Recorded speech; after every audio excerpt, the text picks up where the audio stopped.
Good morning. Welcome to the First Friday e-call with K-State Research and Extension. The purpose of this call is to help to increase the local community's knowledge of the experts, the education, and the economic resources available to help small businesses and the communities who love them.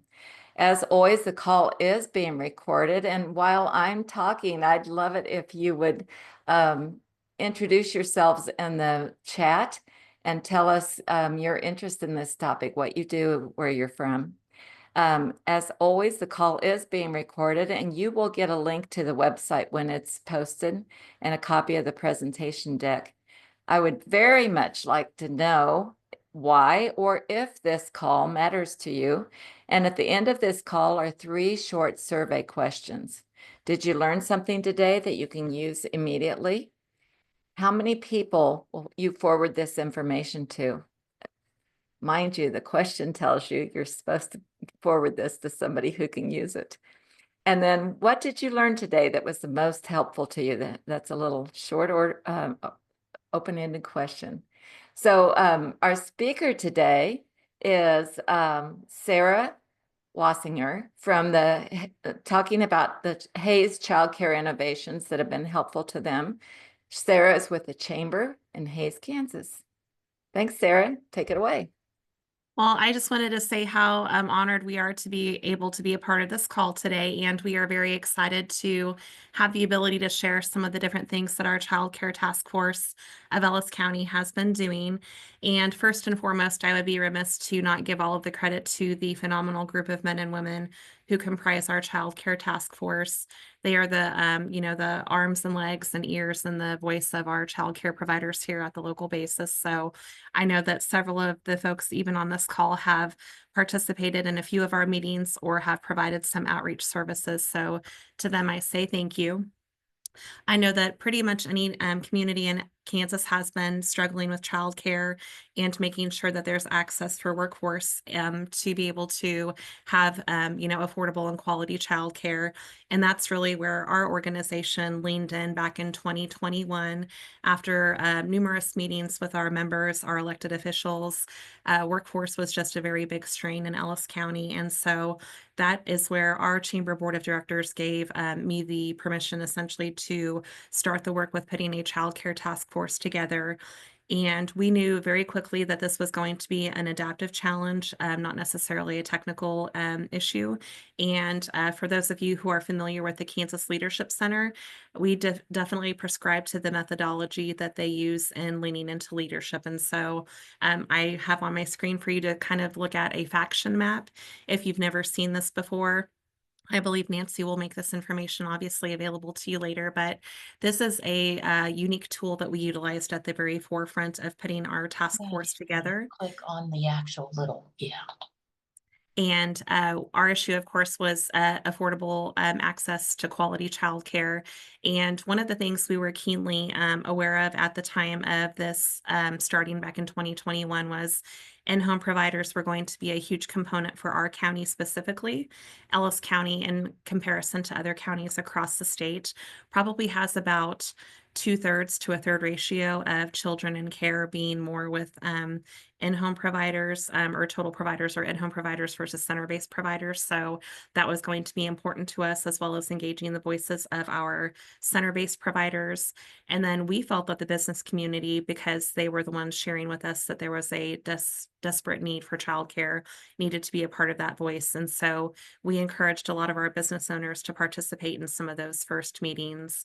And we were very lucky from the early onset of things to have K-State Cottonwood Extension District participate, as well as Casito and KDHE and some of our elected officials. And so we definitely defined those different factions, the things that were valuable to them and where their loyalties lied. And the biggest thing that we needed to address from the early onset of things was if we make progress on this technical or this adaptive challenge, there are going to be losses felt. And we knew that those losses would hit the providers the hardest because they are the ones who, if we make progress on this issue, might have fewer children to care for. So that has definitely been something that has been at the heart of our issue, at least at the local level. So we were very cognizant of how we made progress and conversations that we had, and making sure that we spoke to the concerns that those providers may have. So, part of this is innovation, and I will definitely share that our Child Care Task Force of Ellis County has looked at childcare more from a global perspective, not just in adding capacity, but really giving a voice to our child care providers. I do remember early on, we had our first appreciation event, and this was still kind of on the outskirts of COVID happening, and so it looked a little bit different, but we did appreciation bags for providers to come pick up at our office, and they just had little things in them to say thank you, whether they be some small gift certificates or things that they could use at their home to make it easier to provide care. And that is really when the conversation started happening. And we found out quickly that many of them had never had anyone listening to them before from more of a business or community standpoint. Their connections were really with KDHE and the facilitators and trainers through Casito and through Child Care Aware of Kansas. And that is where those relationships started building and taking place. So, the point of the child care provider appreciation was to really help elevate our child care providers as a profession. Very early on, we also worked with our Hayes City Commission to do a child care proclamation day that was tied back to Child Care Provider Appreciation Day in May. And we had about a dozen providers join us for the proclamation day, and then shortly after is when we started doing the child care provider appreciation events. The thing I think I like the most about this is it's not just our chamber, it's not just our child care task force members. We invite the business community to be a part of this. Those who are already providing resources to child care providers attend. And as you'll see in the pictures here on this slide, we had about 75 people attend that very first one that we had in person. And it was just a really nice way to give back to them. So, based on sponsorships that we were able to get for this event, we gave a nice meal to everybody who attended, and did a wide variety of prizes and drawings to give away just to say thank you. Everybody who came received a bag that was full of, again, different things that could be used for the childcare business. But the thing that we saw that I think was the most impactful for me, and I really took a step back after that day, was they'd never had a space that they could come together and acknowledge and interact with one another in a positive way before. And so, to me, that was an aha moment of taking a step back and knowing that this is where the value is. And we need to give these women, primarily in our community, and men, an opportunity to share, what is working for them well, what are their challenges, where are they seeing success, and what resources do they lack currently that we as a group of a task force can maybe work on to come together and make their lives a little bit easier. And so we do this again every year, and I believe this next year will be our fourth year offering this event. But we've had probably at least a dozen partners helping with this, and we usually do it in May or June of every year, and we heavily advertise it. And we actually started creating a communication contact list with our providers when they register for the event. That way, when we have different things that are coming out that our task force is doing throughout the year, we can actually communicate with them via email to share those resources with them. On that same note, one of the things that we're keenly aware of as a task force is that our childcare providers are required to have 16 hours of certification credits for maintaining their license in the state of Kansas. And we, with feedback from them, because they did find so much value in attending that appreciation event, decided that professional development would be a quick win for our organization, to give them more resources and connect with one another on a more regular basis. So, I'm going to pause here and fangirl a little bit on Dana Stanton. She works for the Innovation Center, which is a nonprofit entity that serves the 26 counties in the northwest corner of Kansas. And a couple of years ago, that nonprofit organization realized the direct correlation to childcare and workforce and economic development. And so they created a position just unique for childcare. And so we have been able to be very blessed by her being a part of our childcare task force. And her organization actually does an annual conference where if you attend that conference, you can actually get all 16 hours of that recertification.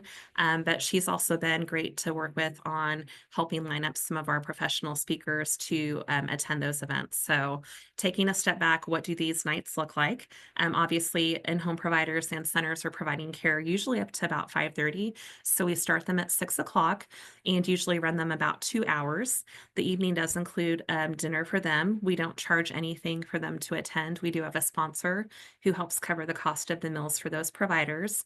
And we've also used some of the grant funds that we have brought in as a task force to help offset the cost of those. And we just try to mix up the topics to be something that will be impactful for in-home providers and center-based providers. So this last one we had just in November was provided by Michael Burgess with the Innovation Center, and he has a strong knowledge of taxes and business resources with the Innovation Center. And so he talked about financial planning, different ways that providers can invest, things that they should be tracking from a receipt standpoint to be able to get more income back on taxes, and just really taking a step back and being very interactive. We try to make it a open dialogue conversation for them to interact with one another, share again what their stories are, where they're seeing success, and then just really have a safe space to ask questions. Usually, if one provider has a question, multiple have that same question. On that same note, we brought in someone, Brenda Holloperic from Child Care Aware of Kansas, and she did a fascinating presentation on bringing the classroom outside, which was nice because in-home providers are always looking for an excuse, as well as centers, to get the kids outside and up and moving. And that was a very well attended one. One of the first ones we did, however, was advocating for children and families. And Sabina Hoffman from childcare training, Kansas Childcare Training Opportunities, you might know them as Casito for their abridged name, really focused on, children at a young age, oftentimes maybe coming to an in-home provider or a center, and perhaps parents don't necessarily know the appropriate way to identify if their child maybe is on the spectrum, or perhaps there's behavioral issues and they think it's just normal behavior, perhaps at home, but when the provider is seeing that, they maybe just don't know where to start. So, Sabina really brought in some good tools and resources for the providers to access after attending that event to better connect with families to start having some of those uncomfortable conversations. It's never a fun topic to discuss when you have a child who maybe is struggling and needs a little bit more help. And so, helping them bridge that gap for understanding how they can have an easier time connecting with families and making a stressful time in their lives a little bit easier to discuss. So that one we did receive pretty good feedback on afterwards, saying that that was a good topic. The first one that we did, however, was stress management and self-care. Many of you who are tied to childcare are keenly aware that there is a high burnout rate for childcare providers.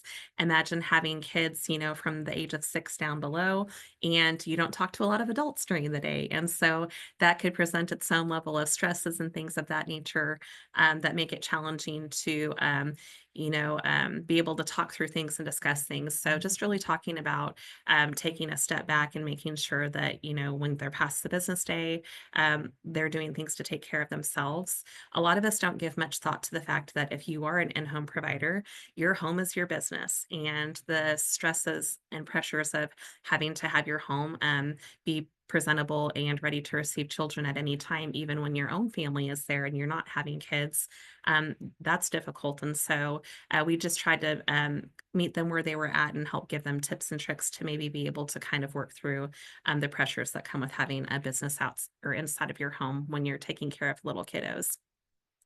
And then one of the things that we started doing just about 6 months ago is fingerprinting services. So, obviously, a part of licensure requirements for Kansas child care providers is they need to pass a background and credit check with and do fingerprinting services. And so, again, Dana Stanton from the Innovation Center was phenomenal. She helped us pull in all of the information and resources that we needed to offer this for free.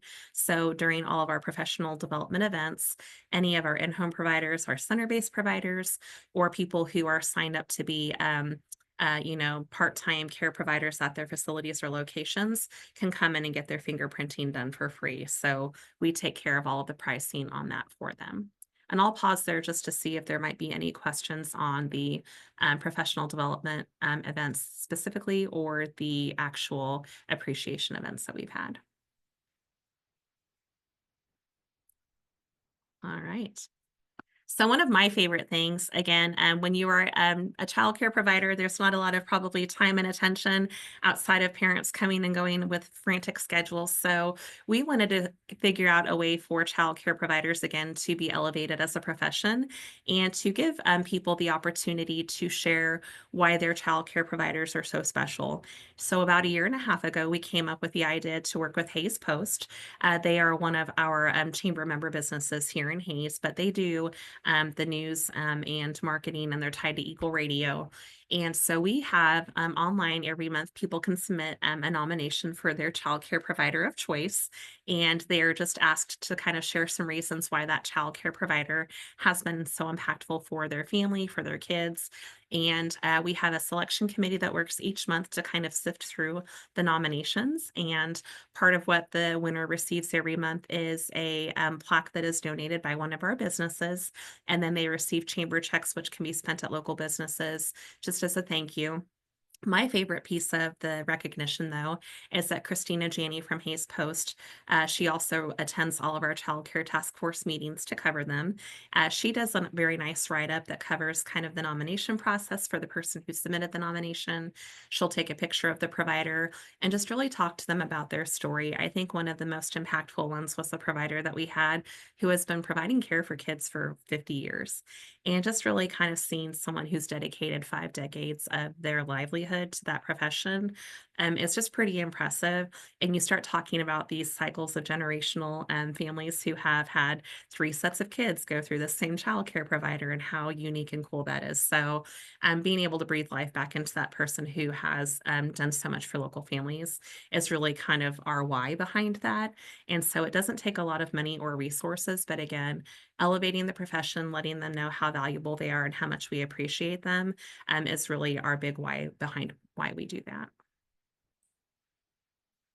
So, talking a little bit more from a global perspective versus just a Hazer County perspective, very early on, we started talking about the food program and the challenge that it is to provide meals for kids when they're running around doing activities, and you have to be in a kitchen trying to cook for, 6 to 10 tiny little mouths to feed. And we were trying to figure out a way that we could help providers have better reimbursement rates. So, back in 2023, the reimbursement rates for the food program actually changed. So we wrote letters of support for stronger reimbursement rates to all of our elected officials at the federal level. And it's called the CACFP food program. Many of you might be familiar with it. It's the same program for reimbursements for our school districts at the state level.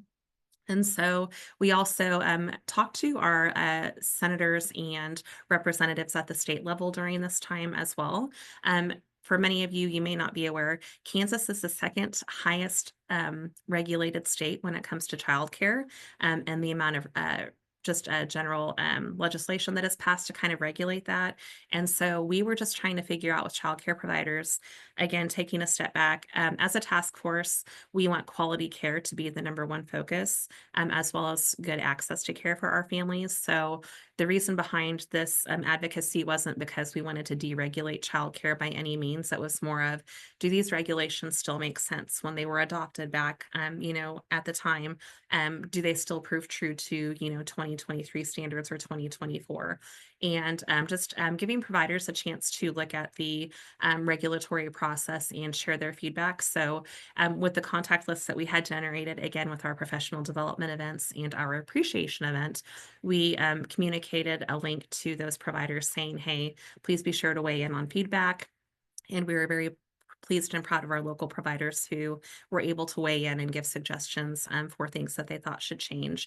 And many of you have seen the results of those regulation changes and kind of updates over this past year.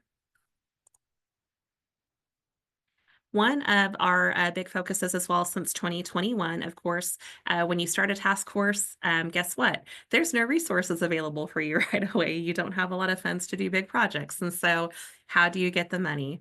And being very intentional on looking for those resources has been a big focus of ours from the get-go. So Unfortunately, HaysMed was not able to join us for this morning's call, but we would be remiss as a community to not talk about the innovation that existed there.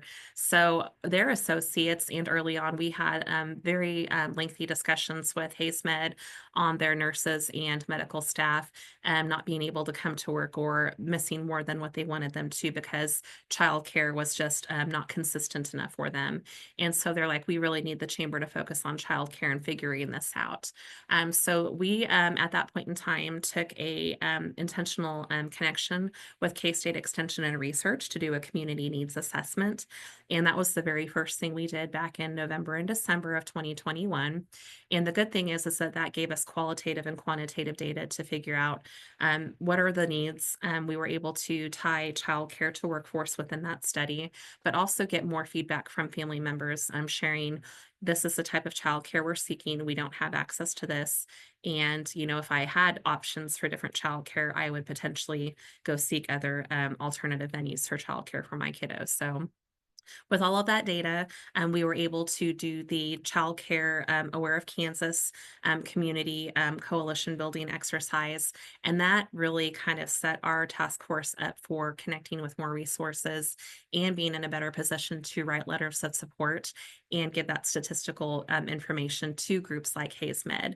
So we, at that point in time, were trying to work with businesses to encourage them to seek their own childcare solutions. And HaysMed really went running with this project. They, of course, are also blessed with having a very strong foundation that supports the hospital. And so those entities work together to do quite a bit of fundraising, as well as doing internal investments. We had local foundations and nonprofits that fund big projects like this who signed up to help support it. But really, one of our biggest and most successful first letters of support was for the HaysMed Child Care Project. This did add 77 spots from birth to age 5.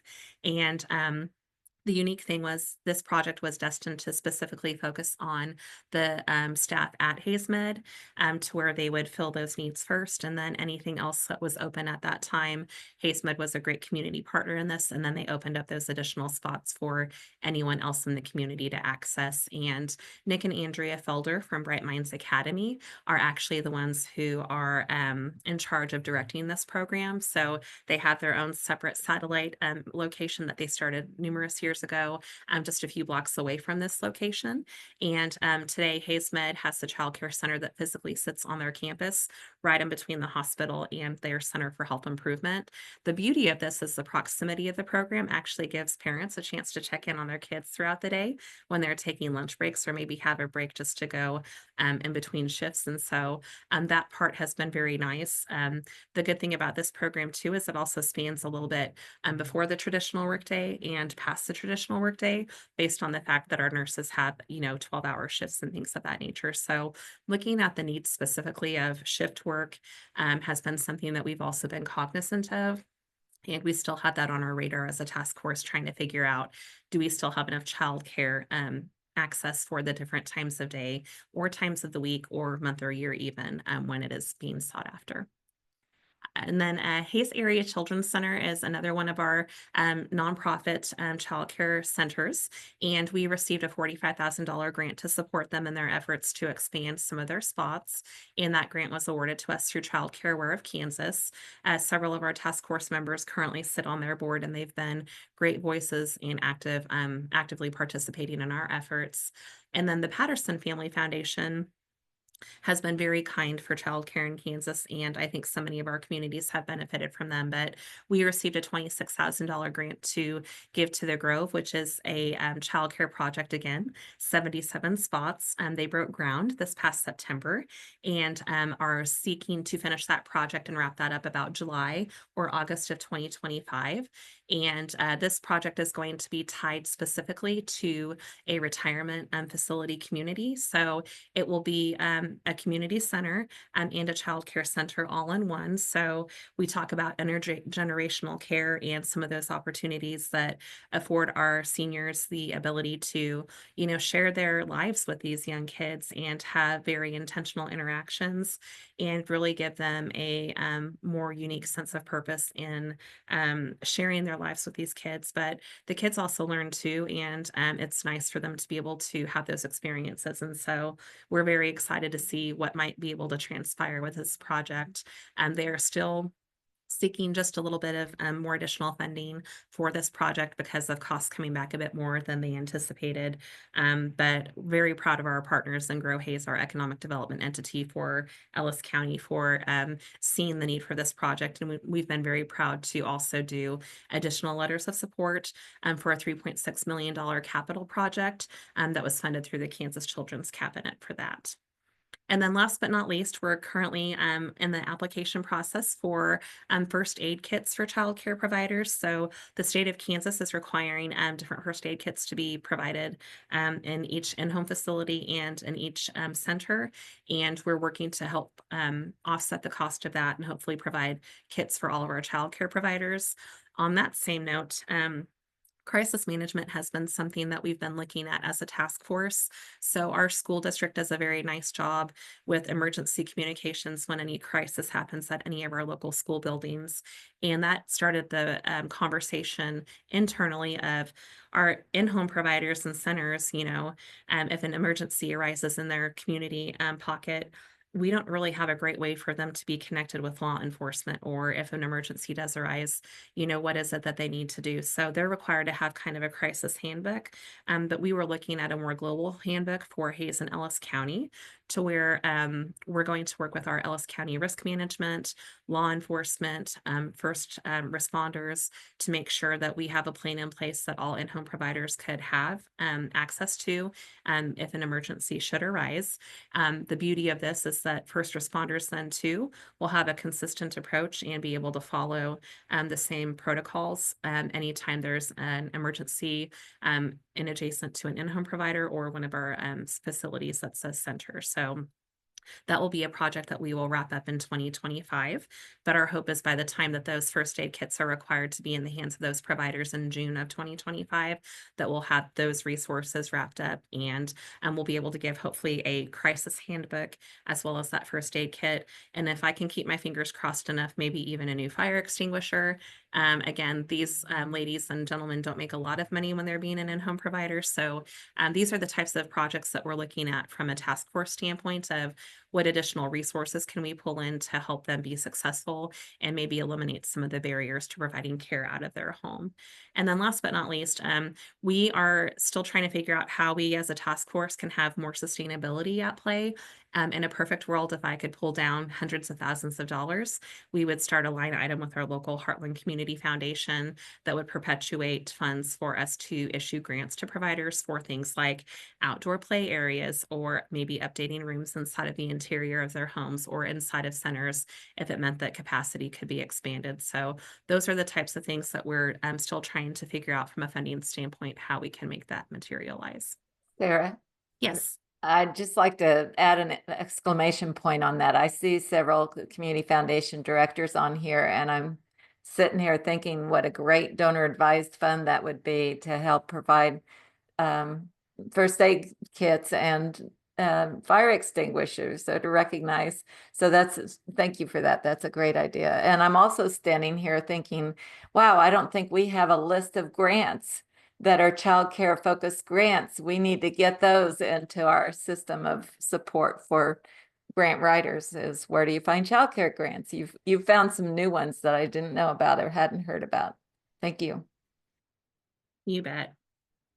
And the only other thing I would share too is we were able to give some grant funds to Learning Cross Preschool. They are also a intergenerational care facility that has been partnering with Via Christi here in Hayes for quite some time. And just this last year, they also transitioned from a facility on one of our streets that is in direct adjacency to our hospital, but they're going to be partnering with a church going forward. So we have kind of some faith-based interaction with that too. And that's just been a really positive interaction that we've seen good results with. And I would be remiss to not share that preschool is a big part of why Hayes Med, or excuse me, why Grow Hayes is doing the Grove project that will be an intergenerational project. Okay, marketing efforts. It's not a sexy topic, but marketing is necessary to help share your story. And so we were keenly aware of that when we got started. And the Bob and Pat Schmidt Foundation have been such generous supporters of our child care task force since its inception back in 2021. And with some funds that they were generous enough to provide us with, we started doing an awareness campaign, really focusing on recruiting new providers. At the time that we started our efforts, our child care task force was needing to open up more than 700 spots for Ellis County. To date, we are down to, I believe, 486 spots that need to be opened. But because we had such early success with that, we kind of realized that we maybe needed to adapt that campaign to also cover encouraging businesses to support staff who utilize childcare. So we've talked to our local business community about maybe providing stipends to families who are in need of childcare if they're still struggling to have access to that, or and working with younger parents who maybe are with a first time infant and giving some flexibility perhaps if they lack infant care for bringing that child to work and maybe having a part-time in work flexibility schedule and maybe a part-time at home depending on what childcare looks like. And then just in general, speaking to progress and continued need, obviously, childcare will be one of those things that is never going to truly be 100% perfect. And just kind of talking to where we've been as a task force and where we still need to go, and making sure that people are staying connected to that story and energized around the efforts. So if things do pivot or shift, or we have, closures, that we're still in a position to keep that story relevant and top of mind for people. The biggest thing that we have really in the last 6 months heard from our in-home providers, though, and this goes back to the speaking to the loss if we make progress on an issue.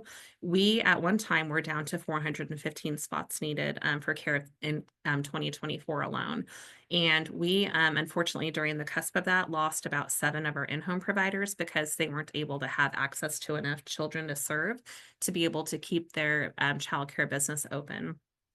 That is when we pivoted hardcore to, talking about just other support services. But we now have a campaign on the radio, and then with more visual media for connecting families to childcare aware of Kansas to provide referrals. And we're talking about the fact that Ellis County is a strong place where childcare is open. We are in a better position than many other counties in the state of Kansas.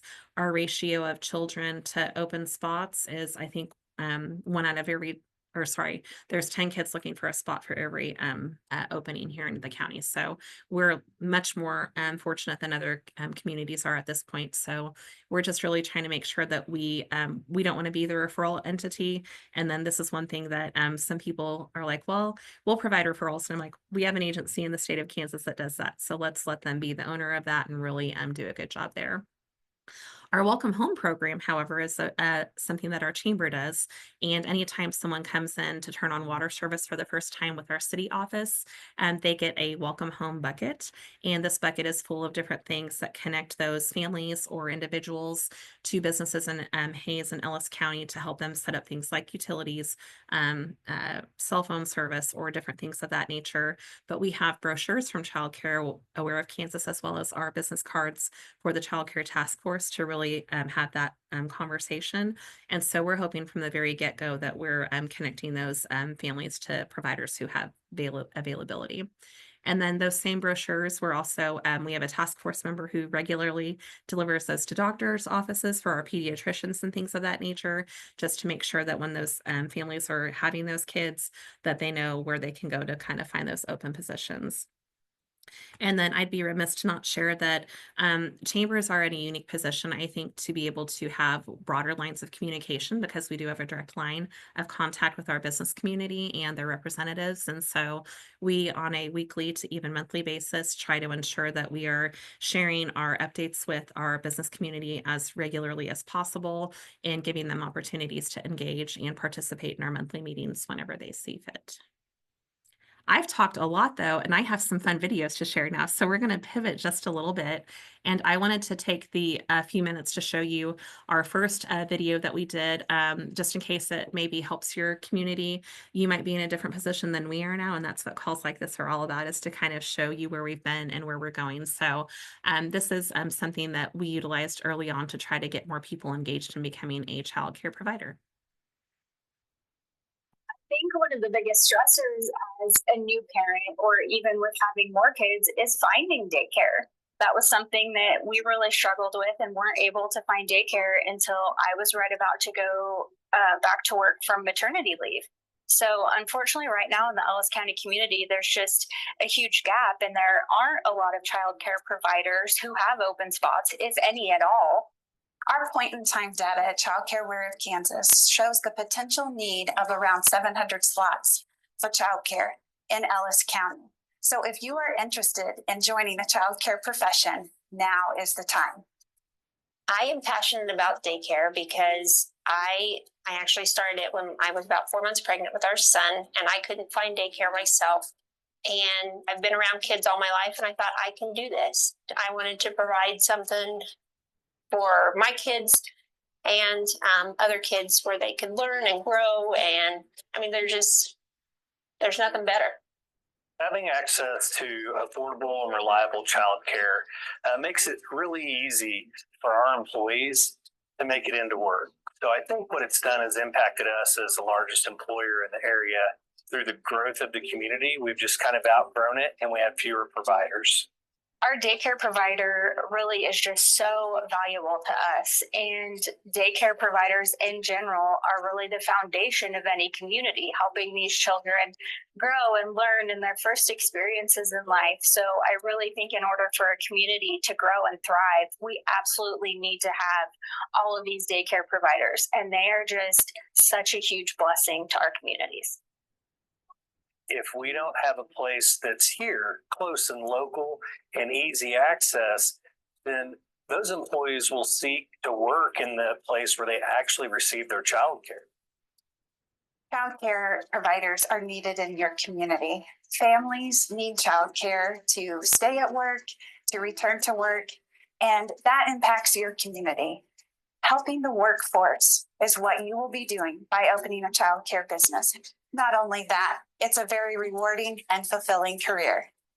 If you're needing support and services to begin that journey, please contact Child Care Aware of Kansas. We have the support and resources needed and necessary to begin you on this wonderful journey. I think if you're thinking about opening up a child care, there's nothing better. You're going to have hard days, but you're going to have hard days at any job. But I can tell you that the hard days are few and far between, and even the challenging behaviors or whatever, when you can get them past, and just those hugs are just, there's nothing like it, and the smiles and the giggles and all the things they just kind of negate all the challenges and trials that you might go through, and it's just amazing. It's amazing.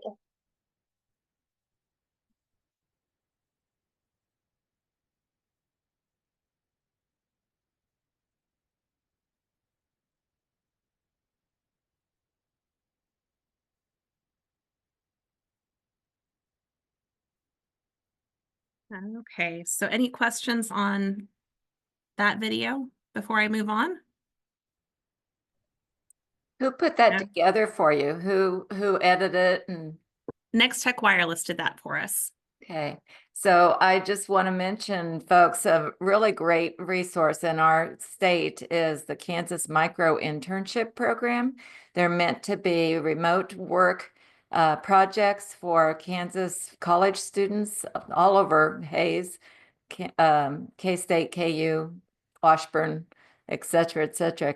And you can get free help for things like this. Kids are really good at this. We actually hired somebody from Hayes to do a project for us, a K-State student. So if you need more information, I'll put it in the chat. But anything remote that you need, and anything to do with computers that you need is a wonderful project.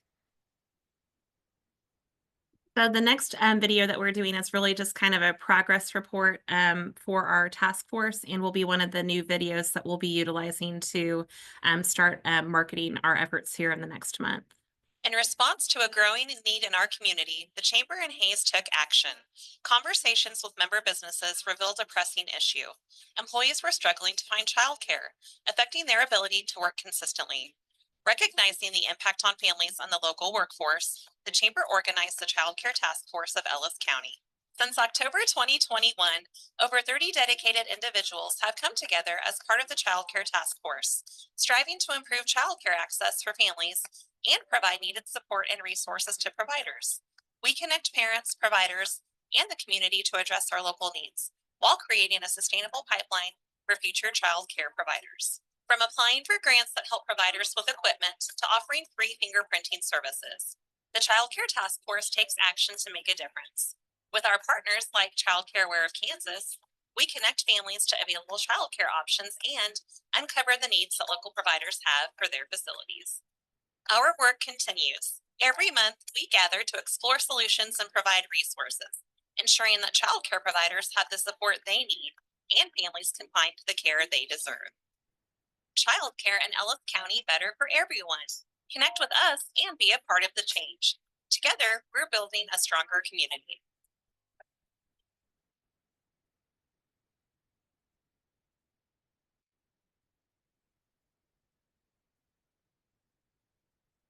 So again, just some of the marketing efforts that we've had to stay front of mind with our business community. And that video was actually put together for us by Eagle Radio. And they just used some of the B-roll. Of course, you would have recognized some of that other footage from the previous video. So the nice thing is you can still do some different varieties of messaging with that and not necessarily have to recreate the wheel or spend a lot of additional resources on it. And it can still be just as effective. So In response to a okay.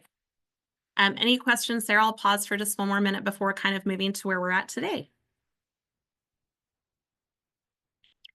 So as I alluded to earlier, 2023 was really a great year for our community specifically. We were the leader in Northwest Kansas for adding additional capacity for care.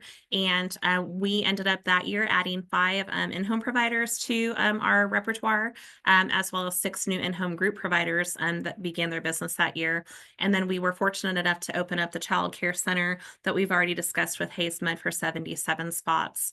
To the right, if you are not familiar with the point in time data, I would highly encourage you, if you're starting a task force or if you just want to stay on top of what your community's kind of current childcare climate is, this is a great report that you can access every day. You literally just Google point in time data, Childcare Aware of Kansas, and it'll bring up a map of the state of Kansas and allow you to click on your county. And then within your county, you'll get something that looks like this report here. It will show you the total number of residents under the age of 6 years old, give you the spots that you currently have vacant in your community. So as I alluded to, we were at 415 at kind of the low spot this year. And then those numbers increased back up to 484 when we had lost several in-home providers in our center. And then the thing I think I value the most about this specific report is that we'll give you kind of a 3-year comparison of where your community has been, so you can kind of track that trend line a little bit. We are actually working with Child Care Aware of Kansas, so I give all the credit to Jan and their team because they've been so phenomenal. Their research team is actually going to be putting together kind of a timeline for us over the past 15 to 20 years of what our vacancies have looked like, so we can kind of establish a bigger trend for where we've been. And they're also helping us do a deeper dive into trying to find some different analytical data that speaks specifically to the needs of Hayes, Ellis, and Victoria, some of our breakdown of what the different towns have versus just the county. And the thing that's valuable there is we have Victoria's working on contemplating if they need a childcare project right now, but Ellis is also working on one that's going to be opening up 24 spots just for their community. So it gives you just a bit more specific data to analyze where the needs are. Obviously, anytime people don't have to drive, you know, an additional 15, 20, even 30 or 40 minutes to access childcare, that's a good thing for your communities because that gives more disposable income for those families to spend on things instead of gas if, you know, you want to catalyze purchasing or spending in other areas. The thing again that I can't point enough to is this will be something that we have to stay cognizant of as we go forward. We have again taken a step back this year. So this statistical data has actually driven a lot of our conversation at the task force level on where do we go from here. And questions we're asking ourselves right now are how do we better analyze, you know, the data from Child Care Aware of Kansas to figure out what spots we need to open, at what age ranges do we need to still open them. We believe that where we're lacking right now is in infant care. And so we're asking ourselves questions centered around how can we maybe incentivize infant care or provide more sustainability for providers who maybe aren't maxed out in their capacity. You know, in-home providers can have up to 10 children in their care. And as you'll see on the report from Child Care Aware of Kansas, it outlines what their current spots are for how many children they're serving, but also what they're licensed to care for. And there's usually a pretty significant gap there. So just better understanding your community and, you know, are there things that you might be able to do to get every provider to even add one more child in their care, if that could make a huge difference and impact. So those are questions, again, that we'll continue to analyze as we move into 2025. We also believe that there are quite a few families who have grandparents or aunts or uncles, or maybe, you know, a good family friend who is providing care for one or more children to help offset the cost of childcare because it is such a big expense for families. And so better understanding that picture and defining, you know, how many of those children do we need to be cognizant of and make sure that those kids are receiving the best care possible too. And then we're also looking at possibly partnering again with K-State Research and Extension for 2025 to do another community needs assessment. Our data starting that year will be 4 years old. And so things have changed since then. Most of the kids that were in that picture back when we analyzed our community are out of care now because they're at grade school. And so what does that look like going forward? And will we find new information that gives us more data to figure out a better approach for 2025, you know, through 2028? And then really understanding, you know, kind of the holistic picture of our county and, you know, how many in-home providers we've had versus centers. And is there a trend for how many families are, you know, utilizing in-home providers versus preschools or center-based care? That way, when we are opening up additional capacity, if and when the time is correct, we are meeting families where their desires are for the type of childcare that they want to have access to going forward. So I've chatted a lot. I'm so curious to find out what questions you might have, or even just providing the rest of the space for the conversation today for strategies or things that your communities might be doing that are working for you.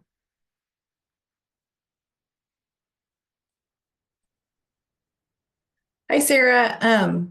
My name's Erin Tynan, and I work here in Pottawatomie County for K-State Research and Extension. And we have a child care coalition here that's been going on since like 2015. So I really appreciated all the ideas on your child care appreciation event. We've done one the past, let's see, we just finished up our second year, and we do it in collaboration with Riley County. In the past year, we included Gary County. And we did it in Manhattan, and I got some really great ideas for some things that you guys are doing that we could include in ours, like the fingerprinting thing. I'm like, that's awesome. Like, I may have to reach out to you later to see how you coordinated all that, because I love that idea. But I'm just curious kind of where all of your funding comes from for your coalition. Grants, primarily. So the Bob and Pat Schmidt Foundation, they have a Champions of Commerce program, and they've been fortunate to give us anywhere between $15,000 to $20,000 every year or every other year to help us with our marketing efforts. Child Care Aware of Kansas has had several grant opportunities, and we've been beyond blessed for a strong partnership there, where they were trying to kind of incentivize task forces to generate across the state. We pulled in some of those funds and have just been very intentional on that. And then I'd be remiss to not say that our business community, through the chamber, we do sell sponsorships for the Child Care Appreciation event, and those sponsorships directly help us offset the cost of that event alone. And so they have a vested interest in making sure that goes well. Our chamber has invested a little bit of funding to help kind of with some of those things like the child care provider appreciation event, or not that event, sorry, the child care champion through the monthly recognition program. So we don't have a lot of resources, but what we do have are a lot of people who care a lot and are passionate about the issue. And with the task force's creation back in 2021, really, a lot of the money that we spend is kind of internally from the chamber side of things, because my board is already paying for my salary as president, CEO. So this is just, when you're a salaried staff member, you do what you need to do to make progress on tough issues. And it's been one of the greatest kind of passion projects I've been able to work on, because you get to see these families that were struggling for so long not have to worry about that stress anymore. So if you can find some anchor organizations that are willing to kind of see the greater good that will happen when progress is made there, that's probably the easiest. We don't have a full-time staff member or even a part-time staff member that's just dedicated to this work alone. So it just gets kind of wrapped up into the work that we do as a chamber. Awesome. Thank you. You're welcome. Great information. I've learned a lot, and I'm forwarding this to several people. So I'm glad to hear it. And thank you for the work you're doing in your community. That's fantastic. Who else has a question? Sarah, I'm kind of curious if you could tell us a little bit more about the Innovation Center. This is something that was new to me, and I've been looking them up online, and that's some amazing resources that they offer for a lot of counties in the Northwest. Yes, so they work on, to give a little bit more segue, Hayes, specifically Fort Hays State University, is the state hub for the SBDC, so the Small Business Development Center. And the Innovation Center actually contracts out the work for Northwest Kansas for the SBDC at the regional level. And so they're helping businesses do business plans and things of that nature, and help get their, P&L data or their expenses lined up for what they'll need to make as an income level to make sure a business is successful. Childcare obviously became a big part of that. But they have grown so much in the past couple of years that they've added a few different staff positions. Again, Dana being one of them. But she has been actually the biggest driving force for, like I said, the fingerprinting services. But she travels across all of those 26 counties and is currently working with, I think, 7 or 8 different task forces in the Northwest region alone, just helping them with that. But they're a phenomenal institution. They do have a couple of staff members who are based out of here in Hayes, but they do also have kind of a home hub in Norton, Kansas. And so I'd be happy to get you contact information for that organization, specifically based on maybe what programs you might be interested in for that. Do they only serve those 26 counties? Correct. They only serve the 26 counties in Northwest Kansas. Yes. That was And my Michael just question. gave- yeah. Sarah, that was gonna be my question, is how can we replicate that to have it be a statewide system? Because here in Marion County, we don't have any services that help do any of that at all. So something like that would be an amazing service. If there's anybody else that's thinking, oh, this could be a great opportunity to expand statewide, I would love to chat with you about all these ideas and how to connect them to some of our rural areas out here that don't have anybody that's able to help us. We're kind of on our own. So they also help try to do training for workforce and cybersecurity, and they work on different housing initiatives and programs. I would be remiss to share, though, that Dane G. Hansen Foundation, every region I think in Kansas is blessed to have some sort of, whether it's the Cecil O'Brate in Southwest Kansas. But if you have Unfortunately don't. but if you don't have a bigger foundation, definitely, I think setting up those funds within those community foundations is probably going to be something that is definitely worthwhile exploration. Jennifer Burgart, oh my gosh, I see your beautiful face. Okay, sorry, I haven't seen her since she worked with our test. Hi, Sarah. If I might interrupt, I am listening to all of this wonderful collaboration and communication going on here. And so, yes, Tristan is spot on. Like we're looking for those partners like what you have, Sarah. You're so blessed there in Northwest Kansas with the Economic Innovation Center, Dane G. Hansen. You've got several local community foundations and nonprofits joining your charge. And so Tristan, yes, we're here in McPherson County, we're working on it too. So I would love to chat with you afterwards. But you know, we're looking too for those kind of maybe conventional yet unconventional partners in this space, be it a community foundation. We have one here in McPherson County that I've been working with, but looking kind of more regionally, just like, you know, you have the option there in Hayes, Sarah. So yeah, anybody interested? I think you mentioned Jan, Sarah, is who you're working with now at Child Care Aware of Kansas. Yes. Yes, and so are we. So yes, okay, I will write your name down, Tristan, because we're getting connected as well. So Sarah, thank you. It's been wonderful to hear your growth and progress. Thank you. And Sarah Bloom, I don't know if you can unmute, but Sarah is encouraging you to reach out to the Innovation Center, no matter where you're located. Wonderful. I love all the connections that we get to make on some of these calls for everyone who just is so passionate about the work that they're doing in their communities and wanting to help others. I really appreciate it.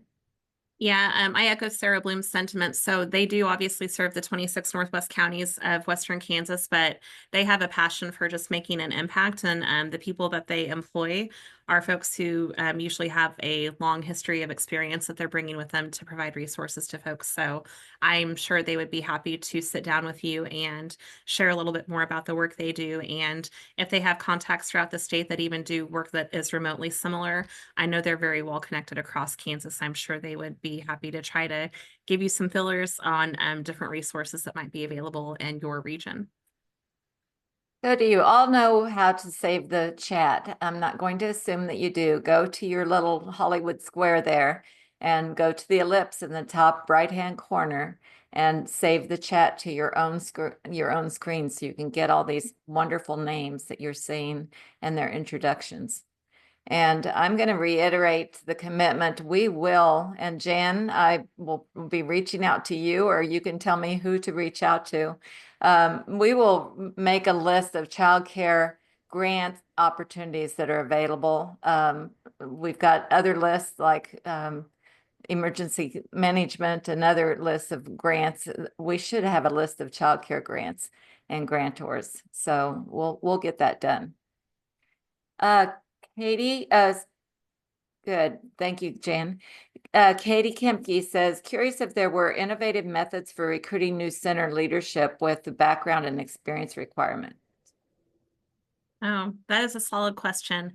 We, based on Nick and Andrea Felder's experience and expertise and their kind of ability to feel that they had the drive to have that capacity, there wasn't, in my knowledge, a lot of further exploration. I think specifically for the Hayes Med project, the adjacency of their current campus only being less than, you know, kind of not even a half a mile away was nice because that gave them the flexibility to quickly maneuver across those campuses. And they're also going to be the ones who will be doing the Grove Child Care project for that same reason. So that is also how they're able to kind of help keep the prices down because of that sustainability with them doing the management for all three of those campuses. They've really been kind of building their own internal leadership to help kind of have touch point leaders for each of those facilities when they're having to kind of travel between all campuses. I would share the only thing that wasn't in my presentation is Donna Hudson Hamilton is the Early Childhood Connections Director for USD 489, and she has been working very intentionally with Hayes High School to do a CDA track, which would mean that students could come graduating from high school with the 120 credit hours needed to start their own childcare business kind of outside of school. So we're also working on trying to get that as a career path in front of more students, just for people to kind of better understand that opportunity.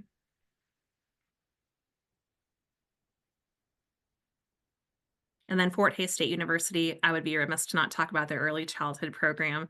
They do a very nice job advocating and trying to get people to not just do the early childhood component, but also get that director certification as well. So we're working with them to see how we can enhance future groups of people to be able to step into that role as the need arises. But we're coming up on time, and so I'm going to go ahead and close this portion for a moment. But if there are people who would like to stay on, Sarah, do you have the luxury of staying on a few minutes after do. the hour? Okay, if there are people who would like to continue this collaboration after the hour, please stay. But I'm going to wrap up the call for today with a few announcements. Sarah started with the idea of using their Kansas Leadership Center skills. If you do not have access to Kansas Leadership Center training, K-State Research and Extension this year has developed the opportunity to let our partners, and you are our partners, come into our own training. We have a grant from KLC for that opportunity. And if you'd like to go through Kansas Leadership Center training and haven't had that opportunity, or you want to go on the next step of the leadership path, fill out that Qualtrics survey and tell me of your interest and how you plan to use that training. And we'll get you approved so that you can have the same resources that Sarah used to start this whole thing. That was very instructive. Ron Wilson is on here to talk about, and he is the leader of the Kansas K-State Remote Work Wednesday. It's the second Wednesday of every month. This month, the topic is remote work, our company's experience, with Linda Jameson, the talent. Whoops, I don't think I've got the right. I'm trying to talk and do something else. Remote work, our company's experience, with Linda Jameson from Adams Brown. And here's the registration link for that. We have 2 grant writing workshops coming up well, 3 actually, in February of next year. One of them is remote, online. It is an online workshop, and it is specifically targeted on those people who are producing local foods or increasing local food access. And we'll have experts in navigating local foods grants available to help with that and give you their inside knowledge to that. Oh, and somebody tells me the link to the Qualtrics doesn't work. I guess I'll put that out in the follow-up email. Let's see. If you'd like to participate in an in-person grant writing training, we have 2 of those scheduled in February in McPherson County and in Shawnee County. And just send me an email telling me that you'd like information on either one of those workshops, 6-hour workshops that cost $60 in Shawnee or McPherson County. And if you'd have an event that you would like to promote to a statewide audience, please let me know. Our mailing list now is about 1,600 participants, so we'll be glad to put that out if it's got statewide interest. The KSRE-CV, our K-State Research and Extension Community Vitality Project people are all on that email that I gave you. And then lastly, if you would like to promote these events in your own newsletters, send me an email at that same email, and I'll send you JPEGs to promote them in your social media. Mickey Parker is on our call today, and he's going to be our next speaker in the year 2025. Is there a song like that or something? Mickey, tell us what you're going to talk about. Oh, great. Thanks, Nancy. Yeah, Mickey Parker. I'm a CPA in Lenexa, CEO of a company called Accelifund. And I basically show people, potential business owners, how they can use their IRA or 401k as startup capital for a business. The big benefit of what we can show them is they can do that without paying taxes or early withdrawal penalties on on a withdrawal. I was a sponsor of the Kansas Economic Development Conference in Manhattan in September, and talking to economic development folks and chamber folks, and it's like, you know, if some of our residents knew of this source of funding, we might have some additional businesses started. So I appreciate Nancy giving me the opportunity next month to share a little bit more about that, how that process works. Thanks, Mickey, and thanks for being with us today. I always end our calls with a quote, and this one is from Evan Ezer, who writes, "Success is the good fortune that comes from aspiration, desperation, perspiration, and inspiration." And there's a lot of that going on in this room. Thank you so much for your positive energy and your positive vision for the people that you serve. And thanks for joining us today.